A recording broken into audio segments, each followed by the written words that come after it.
Hello, boys and girls. Welcome to chapters 45 through 50 of Holes. The beam of flashlight was directed away from Stanley's eyes and onto Zero, who was sitting on his knees. His suitcase was in his lap. Mr. Pandansky was holding the flashlight. Mr. Sir stood next to him with his gun drawn and pointed in the same direction. Mr. Sir was barefoot and bare-chested, wearing only his pajama bottoms. The warden moved towards Zero.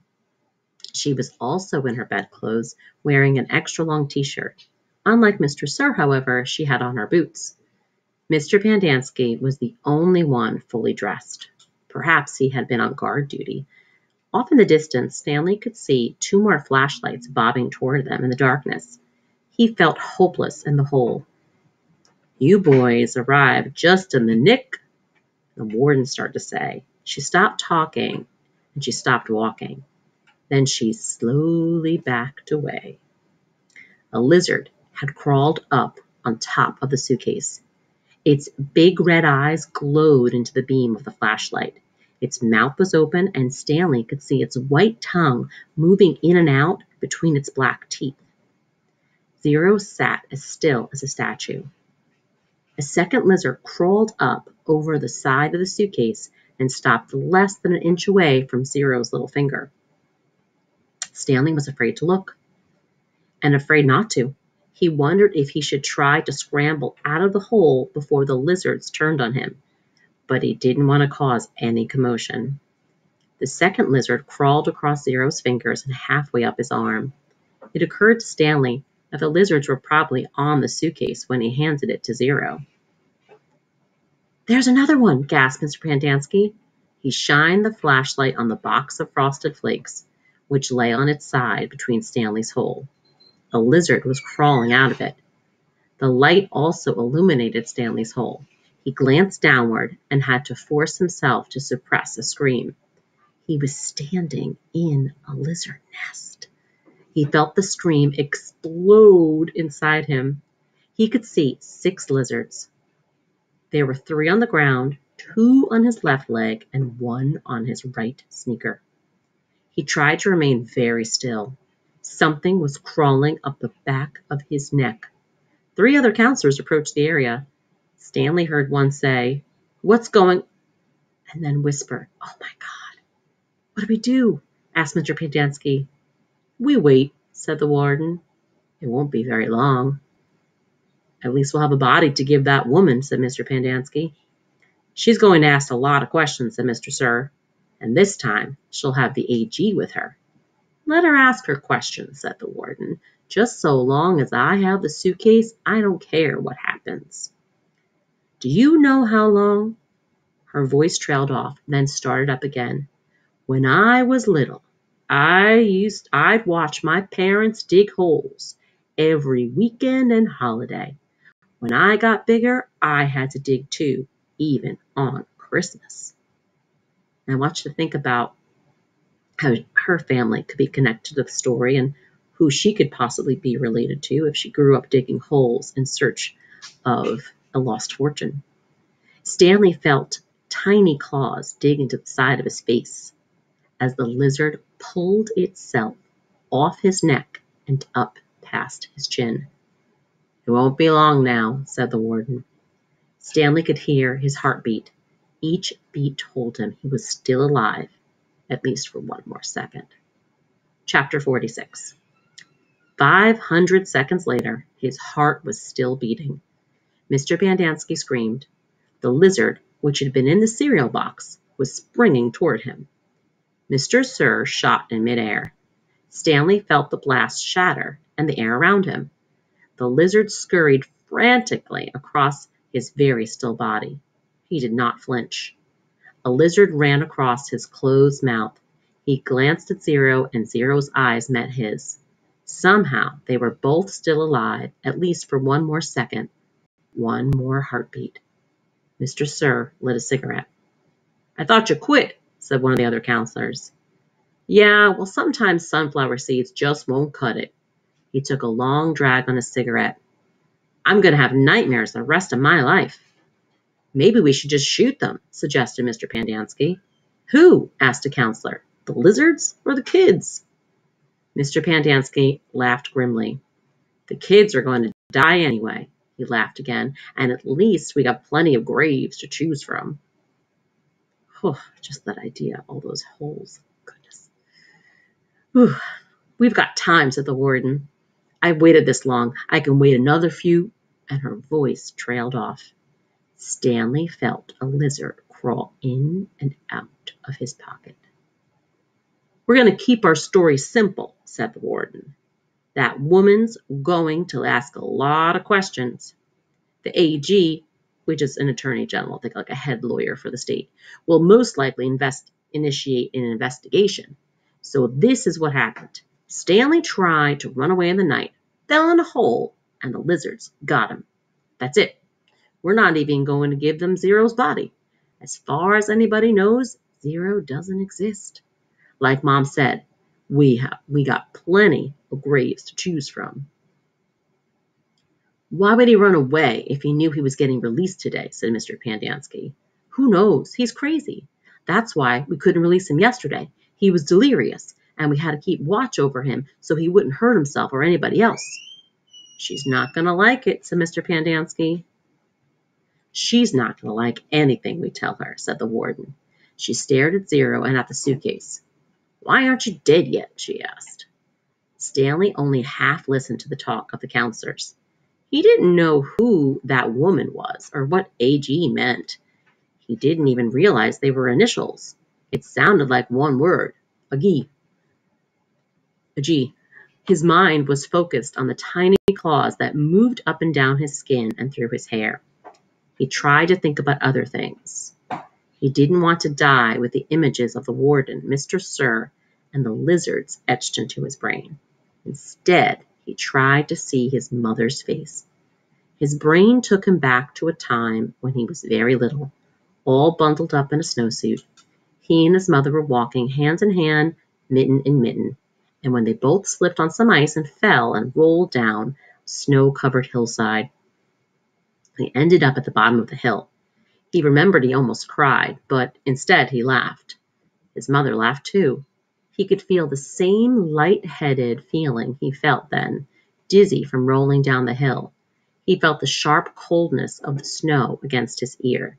He could see flecks of snow on his mother's bright and cheery face. This was where he wanted to be when he died. Hey, caveman, guess what? Said Mr. Sir. You're innocent after all. I thought you'd like to know that. Your lawyer came to get you yesterday. Too bad you weren't here. The words meant nothing to Stanley, who was still in the snow. He and his mother climbed back up the hill, rolled down again, this time on purpose. Later, they had hot chocolate with lots of melted marshmallows. It's getting close to 4:30, said Mr. Pandansky. They'll be waking up. The warden told the counselors to return to the tents. She told them to give the campers breakfast and to make sure they didn't talk to anyone. As long as they did as they were told, they wouldn't have to dig any more holes. If they talked, they would be severely punished. How should we say they will be punished? One of the counselors asked. Let them use their imagination, said the warden. Stanley watched the counselors return to the tents, leaving only the warden and Mr. Sir behind. He knew the warden didn't care whether the campers dug any more holes or not. She'd found what she was looking for. He glanced at Zero. A lizard was perched on his shoulder. Zero remained perfectly still except for his right hand, which slowly formed into a fist. Then he raised his thumb, giving Stanley a thumbs-up sign. Stanley thought back to what Mr. Sir had said to him earlier and the bits of conversation he'd overheard. He tried to make sense of it. Mr. Sir had said something about a lawyer, but Stanley knew his parents couldn't afford a lawyer. His legs were sore from remaining rigid for so long, and standing still was more strenuous than walking.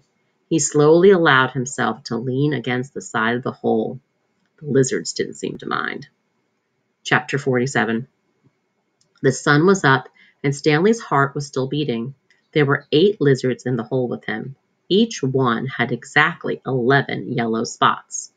The warden had dark circles under her eyes from lack of sleep, and lines across her forehead and face which seemed exaggerated in the stark morning light. Her skin looked blotchy.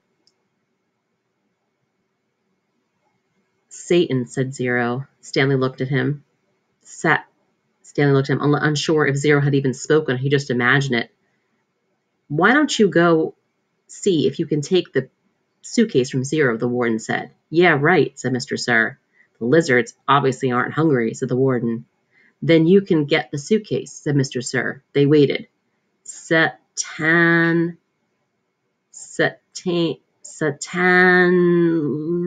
said Zero. Sometime later, Stanley saw a tarantula crawl across the dirt, not too far from his hole. He had never seen a tarantula before, but there was no doubt what it was. He was momentarily fascinated by it as its big hairy body moved slowly and steadily along. Look, a tarantula, said Mr. Sir, also fascinated. I'd never seen one, said the warden, except in... Stanley suddenly felt a sharp sting on the side of his neck. The lizard hadn't bitten him, however, it was merely pushing off. It leapt off Stanley's neck and pounced onto the tarantula. The last Stanley saw of it was one hairy leg sticking out of the lizard's mouth. Not hungry, huh? Said Mr. Sir. Stanley tried to return to the snow, but it was harder to get there when the sun was up. As the sun rose, the lizards moved lower in the hole, keeping mainly in the shade. They were no longer on his head and shoulders, but had moved down to his stomach, legs, and feet. Now, can you imagine, boys and girls, being in that situation with all the people at the camp that are just waiting for him to suddenly die from this lizard and all the lizards, and he has to kind of lay as still as he can, he and Zero both, with all these lizards just walking around all over him and trying not to trigger anything. Whew. He couldn't see any lizards, but he believed there were two between Zero's knees, shaded by the sun of the suitcase. How are you doing? Stanley asked quietly. How are you doing? Stanley asked quietly. He didn't whisper, but his voice was dry and raspy. My legs are numb, said Zero. I'm going to try to climb out of the hole, Stanley said. As he tried to pull himself up using just his arms, he felt a claw dig into his ankle. He gently eased himself back down.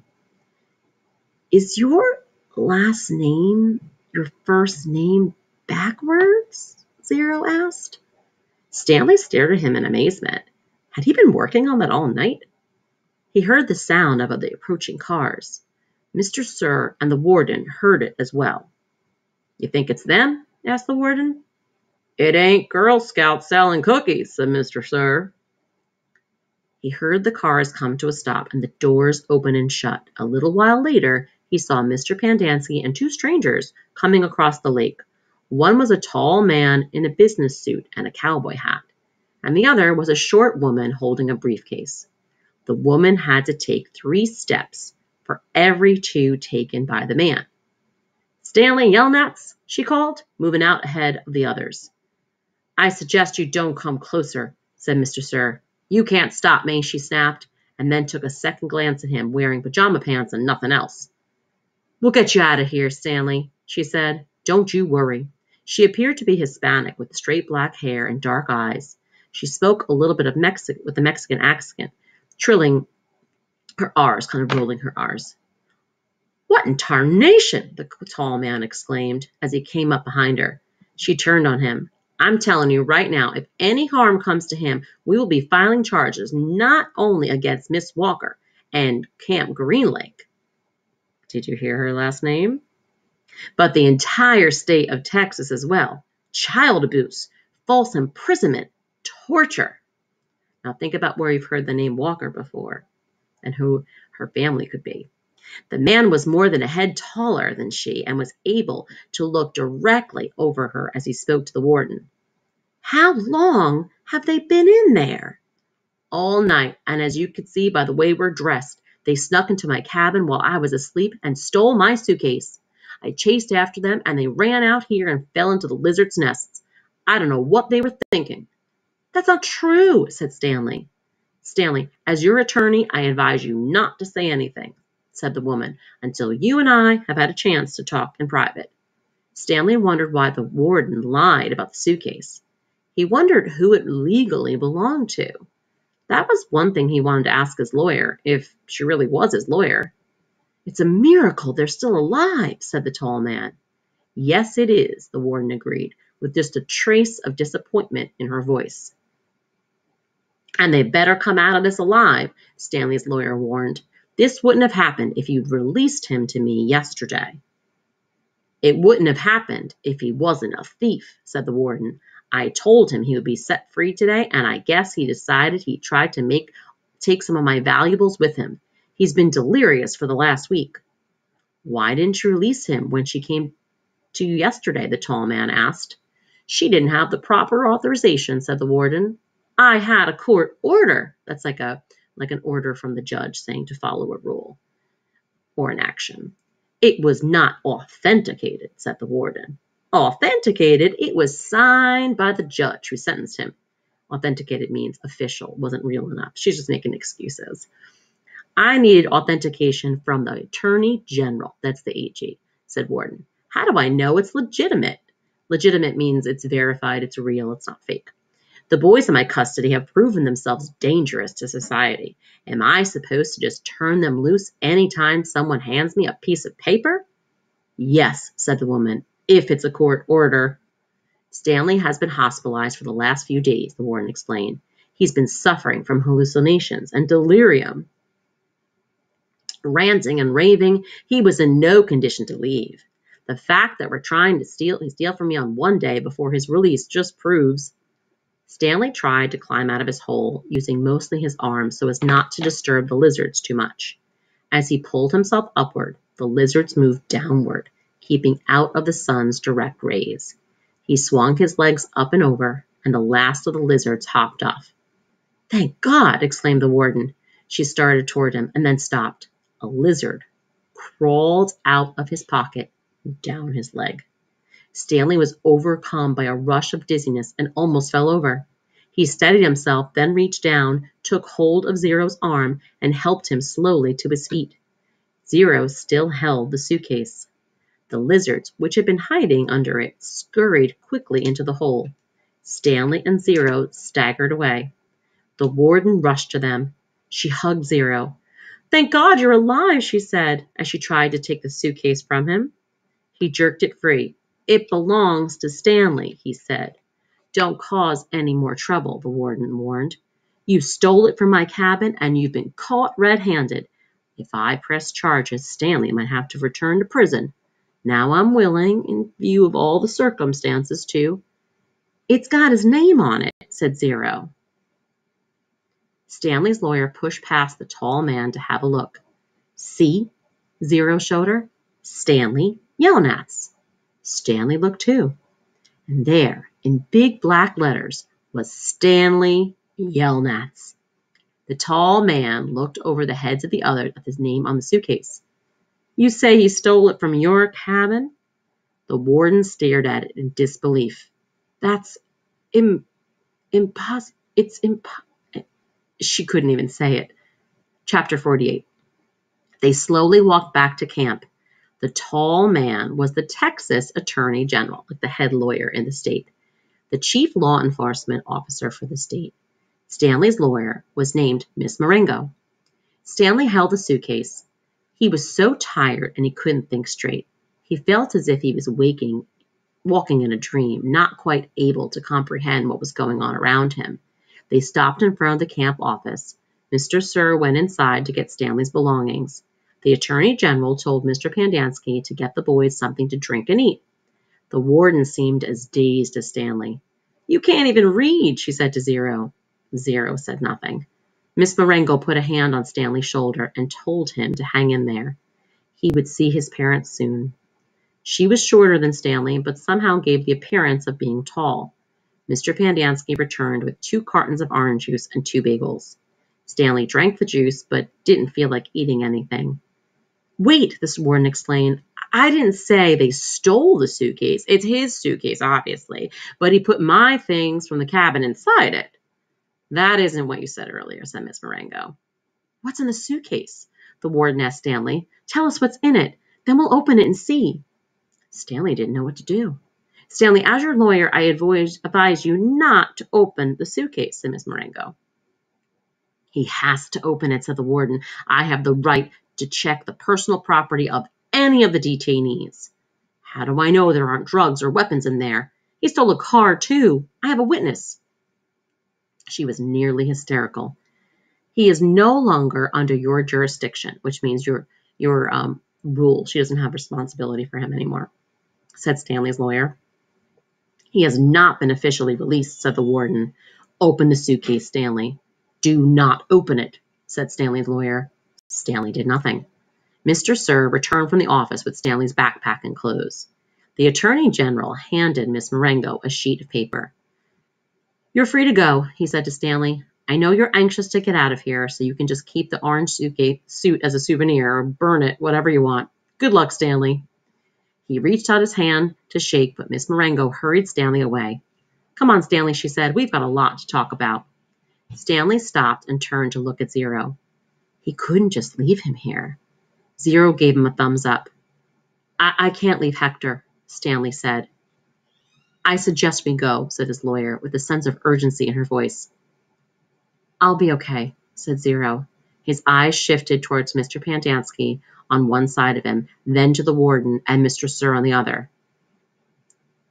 There's nothing I can do for your friend, said Miss Marengo. You are released pursuant to an order from the judge. They'll kill him, said Stanley. Your friend is not in danger, said the Attorney General. There's going to be an investigation into everything that's happened here.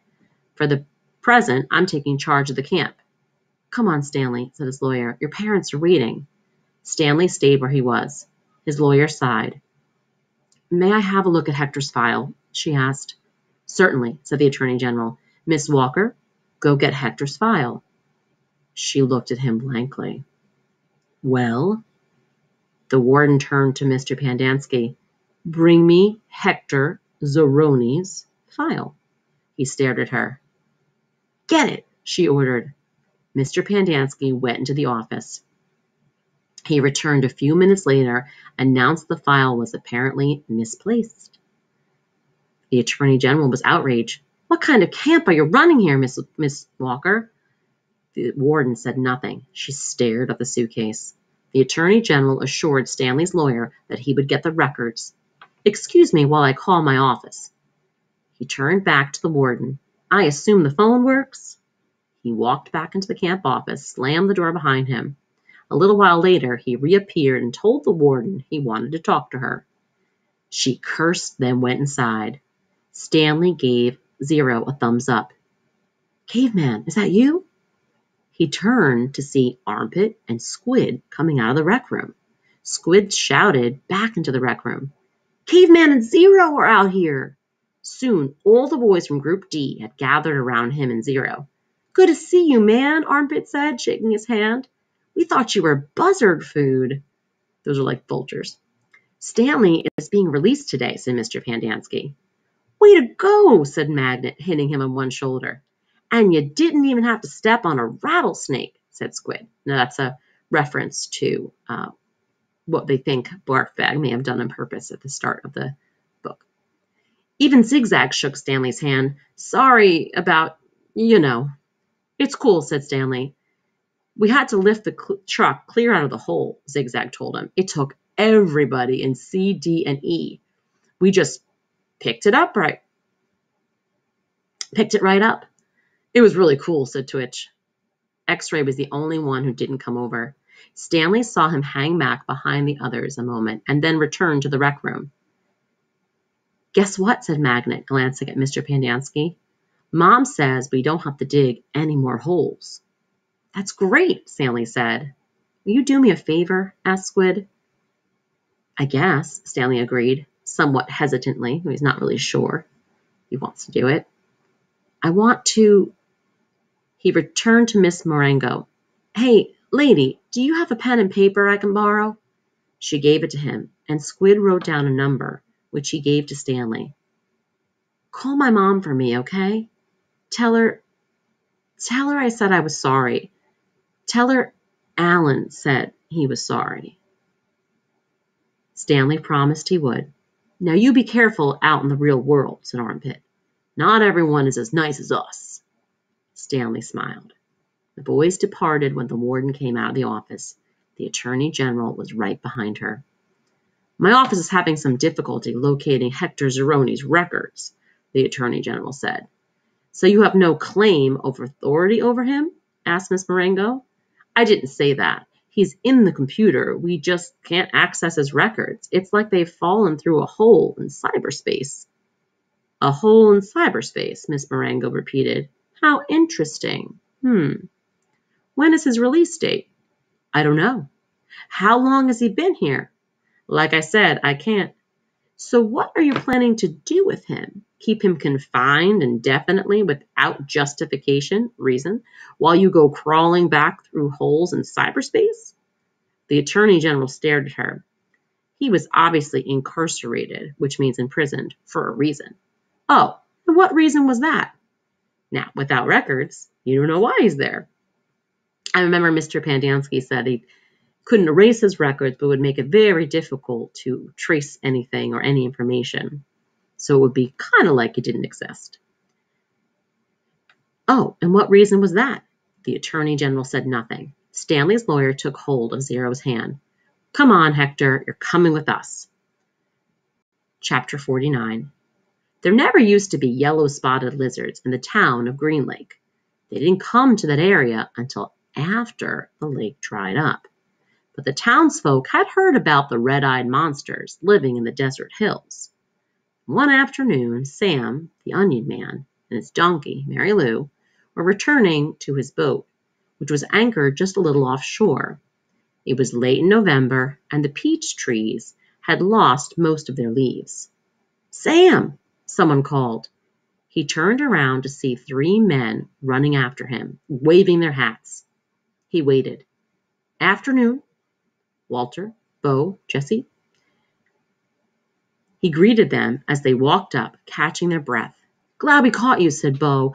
We're going rattlesnake hunting in the morning. We want to get some of your lizard juice, said Walter. I ain't scared no rattlesnakes, said Jesse, but I don't want to come across one of those red-eyed monsters. I seen one once, and that was enough. I knew about the red eyes, of course. I hadn't heard about the big black teeth. It's the white tongues that get me, said Bo. Sam gave each man 2 bottles of pure onion juice. He told them to drink 1 bottle before going to bed that night, and then half a bottle in the morning, and then half a bottle around lunchtime. You sure this stuff works? Asked Walter. I tell you what, said Sam. If it doesn't, you can come back next week, and I will give you your money back. Walter looked around unsure as Bo and Jesse laughed. Then Sam laughed too. Even Mary Lou let out a rare hee-haw. Now, meaning if it doesn't come back, right, then something bad will happen to lizards. He wouldn't be able to come back. Just remember, Sam told the men before they left, it's very important you drink a bottle tonight. You got to get it into your bloodstreams. The lizards don't like onion blood. Stanley and Zero sat in the back seat of Miss Marengo's BMW. The suitcase lay between them. It was locked, and they decided they'd let Stanley's father try and open it in his workshop. You don't know what's in it, do you? She asked. No, said Stanley. I don't think so. The air conditioning was on, but they drove with the windows open as well. Because, no offense, you boys really smell bad. Now I want you to think about all those onions they consumed and how that helped them. So think about why they were okay. Miss Marengo explained that she was a patent attorney. I'm helping your father with a new product he's invented. We happened to mention your situation, so I did a little investigating. Clyde Livingston's sneakers were stolen sometime before 3:15. A young man, Derek Dunn, who said that at 3:20 you were in the bathroom fishing your notebook out of a toilet. 2 girls remembered seeing you come out of the boys' restroom carrying a wet notebook. Stanley felt his ears redden. Even after everything he's been through, the memory still caused him to feel shame. So you couldn't have stolen them, said Miss Marengo. He didn't. I did, said Zero. You did what? Said Miss Marengo. I stole the sneakers. The lawyer actually turned around while driving and looked at him. I didn't hear that, she said, and I advise you to make sure I don't hear it again. What did my father invent? Stanley asked. Did he find a way to recycle sneakers? No, he's still working on that, explained Miss Marengo. But he invented a product that eliminates foot odor. Here, I've got a sample in my briefcase. I wish I had more. You two could bathe in it. She opened her briefcase with one hand and passed a small bottle back to Stanley. It had a fresh and somewhat spicy smell. He handed it to Zero. What's it called? Stanley asked. We haven't come up with a name yet, said Miss Marengo. It smells familiar, said Zero. Peaches, right? Asked Miss Marengo. That's what everybody says. Peaches, boys and girls. You know who that's connected to or reminds us of? A short while later, both boys fell asleep. Behind them, the sky had turned dark, and for the first time in over 100 years, a drop of rain fell into the empty lake. So, over a century ago, the lake dried up. Events have changed. Things have changed. Wrongs have been righted a bit, and the rain has fallen. Part 3, Filling in the Holes, Chapter 50. Stanley's mother insists that there was never a curse. She even doubts whether Stanley's great-great-grandfather really stole a pig. The reader might find it interesting, however, that Stanley's father invented his cure for foot odor the day after the great-great-grandson of Elia Yelnats carried the great-great-great-grandson of Madame Zeroni up the mountain. So just think about that for a minute. Elia Yelnats is the great-great-grandfather who sees Madame Zeroni. Madame Zeroni's older than him, and technically he steals her pig because he gives up the pig, gets frustrated with the marriage proposal, and just says, fine, take the pig. And so he's kind of stolen the pig from her in that sense. He never returns it, and then does not carry Madame Zeroni up the mountain. Now, Elia is younger than him, and when Madame Zeroni sees him, she says, you should go to New York, to America, that's where my son is. So Elia and her son are about the same age. Madame Zeroni is older, and she is related, obviously, to Hector Zeroni. However, Hector Zeroni, Zero, is the great-great-grandson of Madame Zeroni in that case. And there's a connection as well. Remember the connections with the songs, how the Zero heard the same songs, the songs that she had taught him about the pig. So they were different same song, but different verses. The Attorney General closed Camp Green Lake. Miss Walker, who was in desperate need of money, had to sell the land which had been in her family for generations. It was bought by a national organization dedicated to the well-being of young girls. In a few years, Camp Green Lake will become a Girl Scout camp. Think about who would hate that. This is pretty much the end of the story. The reader probably still has some questions, but unfortunately from here on in, the answers tend to be long and tedious. While Mrs. Bell, Stanley's former math teacher, might want to know the percent change in Stanley's weight, the reader probably cares more about the change in Stanley's character and self-confidence. But those changes are subtle and hard to measure. They take time and they're slow to see. There's no simple answer. Even the contents of the suitcase turned out to be somewhat tedious. Stanley's father pried it open in his workshop, and at first everyone gasped at the sparkling jewels. Stanley thought he and Hector had become millionaires, but the jewels were of poor quality, worth no more than $20,000.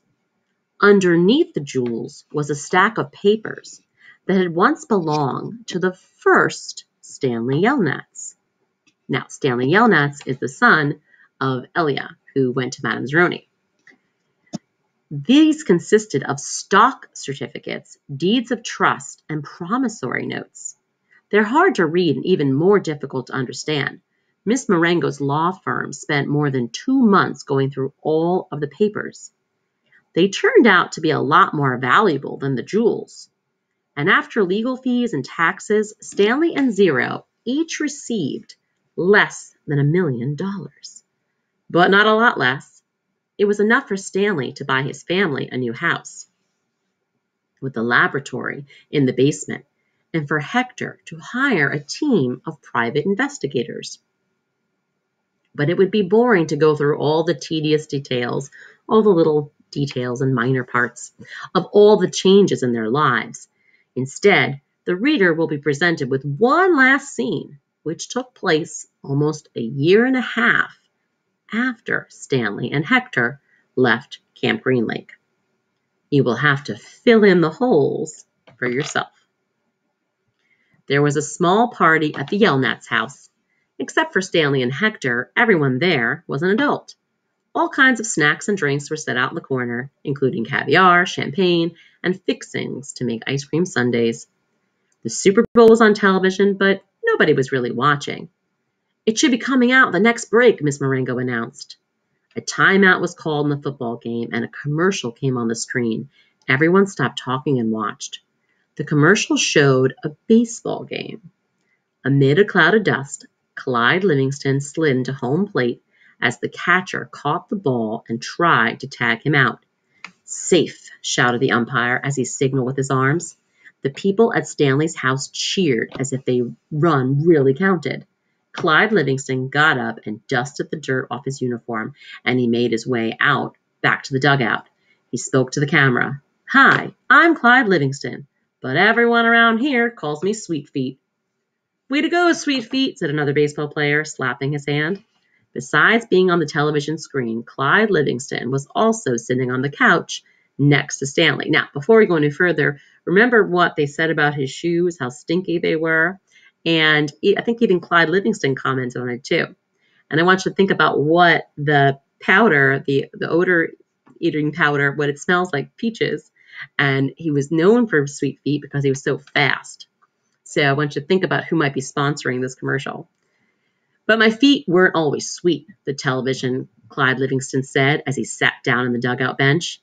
"They used to smell so bad that nobody would sit near me in the dugout."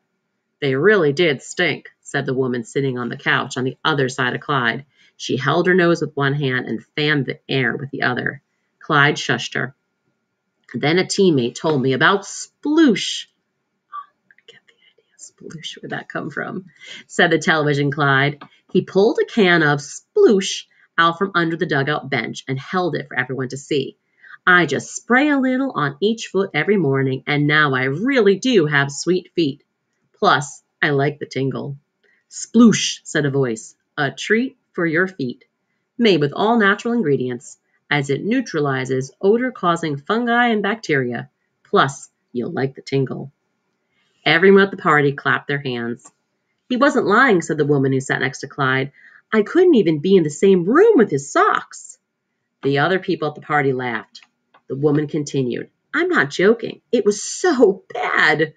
"You've made your point," said Clyde, covering her mouth with his hand. He looked back at Stanley. "Will you do me a favor, Stanley?" Stanley raised and lowered his left shoulder. "I'm going to get more caviar," said Clyde. "Keep your hand over my wife's mouth." He patted Stanley on the shoulder as he rose from the couch. Stanley looked uncertainly at his hand and then at Clyde Livingston's wife. She winked at him. He felt himself blush and turn away toward Hector, who was sitting on the floor in front of an overstuffed chair. A woman sitting in the chair behind Hector was absent-mindedly fluffing his hair with her fingers. She wasn't very old, but her skin had a weathered look to it, almost like leather. Her eyes seemed weary, as if she'd seen too many things in her life that she didn't want to see. And when she smiled, her mouth seemed too big for her face. Very softly, she half sang, half hummed a song that her grandmother used to sing her when she was a little girl. If only the moon speaks no reply, reflecting the sun and all that's gone by.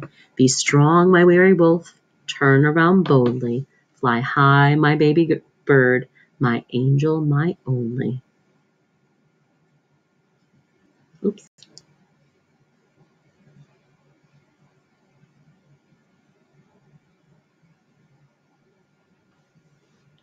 And that is the end. And I want you to think about who that could be singing that song near Hector, absent-mindedly fluffing his hair with their fingers, and who she could be related to. Boys and girls, I hope you've enjoyed all these chapters of Holes. It is a great story and a story that you can peel back and enjoy like an onion. Thanks for listening.